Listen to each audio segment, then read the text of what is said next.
Hi viewers, welcome to Royal Samail. இன்னைக்கு Bengali sweet கலோஜாம் எப்படி செய்கிறது அப்படின்னு பார்க்கலாம். அதுக்கு தேவையான பொருள் 1 கப்பு பால் பவுடர், 2 டேபிள் ஸ்பூன் மைதா மாவு,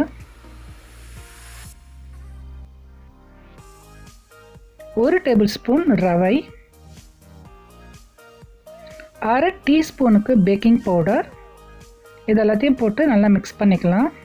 இப்போ இந்த ஸ்வீட்டுக்கு தேவையான சிரப் பண்ணிடலாம். 1/2 லிட்டர் தண்ணியை நான் ஒரு வெசலில் ஊற்றிருக்கேன். அதில் 1 பேக்கெட் வெண்ணிலா பவுட்ரு போட்டிருக்கேன். வெண்ணிலா பவுடர் ஆப்ஷன் தான், உங்கள்கிட்ட இருந்ததுன்னா நீங்கள் போட்டுக்கோங்க. 1/2 கப்பு சீனி, 1/4 டீஸ்பூனை விட குறைச்சலாக சால்ட், உப்பு, 3 ஏலக்காய். ஏலக்காவை இடித்த மாதிரி நான் போட்டிருக்கேன். எல்லாத்தையும் போட்டு தண்ணி நல்ல ஒரு கொதி விடட்டும்.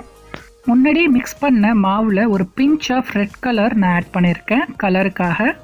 இதில் கொஞ்சம் கொஞ்சமாக ஒரு டேபிள் ஸ்பூனாக இந்த மில்க் பவுடரில் நம்ம பால் ஆட் பண்ணி இதை பிணைஞ்சிக்கலாம்.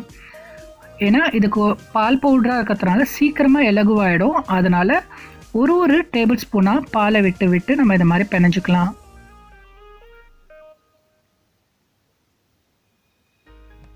இப்போது 1 டீஸ்பூனுக்கு கீ இல்லைன்னா பட்டர் போட்டுக்கோங்க.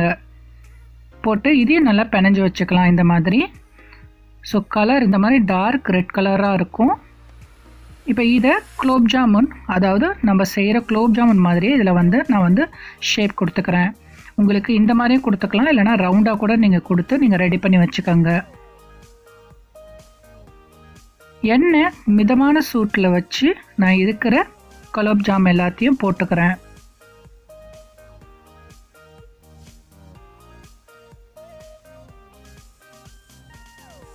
இந்த கலோப்ஜாம் பெங்காலி ஸ்வீட்டு அங்கே ரொம்ப ஃபேமஸ் ஆனது. நம்ம ஊரில் குலோப்ஜாமுன் மாதிரி அந்த ஊரில் கலோஜாம்.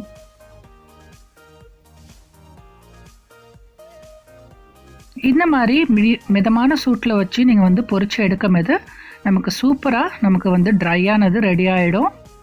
இப்போ இதை நம்ம தண்ணி லைட்டாக சூடு இருந்துக்கிட்டே இருக்கட்டும். அந்த டைமில் இதில் நம்ம பொரிச்சு எடுத்திருந்த கலோப்ஜாமை அதில் போட்டுடுறேன். நான்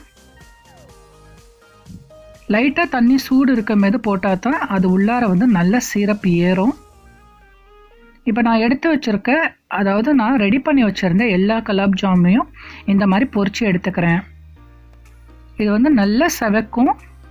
அதாவது கருப்பு கலரில் கூட, அதாவது லைட் ரொம்ப டார்க் கருப்பு இல்லை, ஓரளவுக்கு இந்த மாதிரி கலர் வந்ததுக்கப்புறமா நீங்கள் எடுத்து அதை தண்ணியில் ஆட் பண்ணிவிடுங்க. ஸோ ரொம்ப சூப்பரான கலோப்ஜாம் நமக்கு ரெடி ஆகிடும். இந்த ரெசிபி பிடிச்சிருக்கோன்னு நினைக்கிறேன். பிடிச்சிருந்தா கண்டிப்பாக லைக் பண்ணுங்கள், ஷேர் பண்ணுங்கள், சப்ஸ்கிரைப் பண்ணுங்கள். செஞ்சு பார்த்துட்டு எப்படி இருந்ததுன்னு சொல்லுங்கள். தேங்க்யூ.